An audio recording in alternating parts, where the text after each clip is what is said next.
Let's get some reaction now from trade union Numsa. The spokesperson is Phakamile Hlubi-Majola. Phakamile, thank you so much for your time on the lead this afternoon. So finally, there's a private equity partner that comes to the table.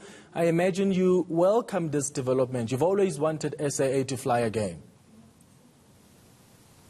Good afternoon, Clement, and good afternoon to your viewers, and thank you for having me on your show. I think, first of all, we need to say that, of course, for us, it is a positive development that there now is an airline, and that this airline, seemingly according to what has been discussed, will be taking off soon, although we still don't know as yet when that will be. And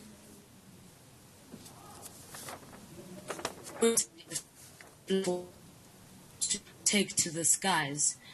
There is still a lot of detail that's missing, particularly around the future of subsidiaries. And that for us is of concern, because as you know, workers at subsidiaries have gone either without salaries at all, or they've been existing on tours or partial salaries for over a year. So the state of subsidiaries is of grave concern for us. But I also think it's important that your viewers must not forget that a lot of pain went into the establishment of this airline. 3,500 workers had to lose their jobs at SAA after decades of rampant looting and corruption by this government that this government did not act on. So if lessons have not been learned from the past, then, you know, we will not, unfortunately, we were doomed to repeat those mistakes. So for us, it's good news, but also very conscious of the suffering that has taken place in order for us to get here. Yeah, there has been a lot of suffering. 3,500 jobs, as you say, were lost to pave the way for this airline. The mismanagement of SAA in the past contributed to the devastating job losses. What lessons must the new management take from the mistakes that were made in the past so that this new venture is successful? Well, one of the crucial lessons that must be taken forward is that the public must be involved in decisions that are taken when it comes to the running of these state-owned entities. We must have representation on the boards through trade unions, trade union representation, and representation of civil society. And we've said this on many, many different platforms because of the fact that we don't want to see a repeat of what happened at SAA.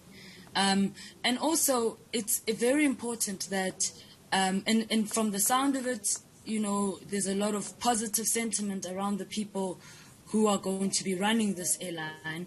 And obviously, that's a very important development because that was an issue also in the past.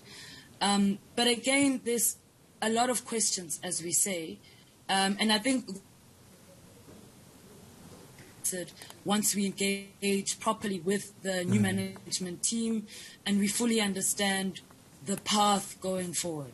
The airline is going private. Government has given up its majority stake. How do you think that is going to change the dynamics at the airline? Well, I think one of the things that cannot be ignored, Clement, is the fact that, you know, SAA was not just a profit-making entity. It was a strategic entity. It played an important role in the economy. And its role was to expand the aviation sector in our country. It contributed 34,000 jobs along the value chain just by existing. So deep questions that we're asking at this point, because now that government basically ceded its majority stake, it only owns 49%. The question would be, will it still be able to fulfill that role? And so, you know, all of that, I think, remains to be seen. And we really do look forward to some kind of engagement so that we can actually understand what the implications, the operational implications are going to be, not just for workers at SAA, but also to understand the future of subsidiaries that right now are really in a serious crisis. And speaking of the future of subsidiaries, you mentioned them earlier, that you still have no clarity on what's going to happen to those subsidiaries. You have been picketing today at SAA Technical. Your members haven't been paid their salaries. What's been the explanation? So workers at SAA Technical took it upon themselves to picket, and of course as the trade union we had to support them, because the issues that they raised are issues that we've been raising consistently in the past, about the fact that they've gone without pay, or in some cases have been paid only 25% of their salary, whilst at the same time the management of SAA Technical is earning their salaries. So, of course, this is going to create a lot of unhappiness in the workplace, and workers have decided that they're going to withdraw their labor on the basis that the employer has failed to uphold his contractual duty. So that was their action that they took today. But it's not just SAA Technical. You've also got air chefs.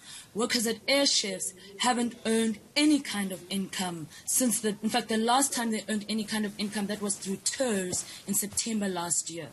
And they've not been able to operate, also not just because of SAA being under business rescue, but because of the new lockdown legislations that don't allow them to cater in the airline industry.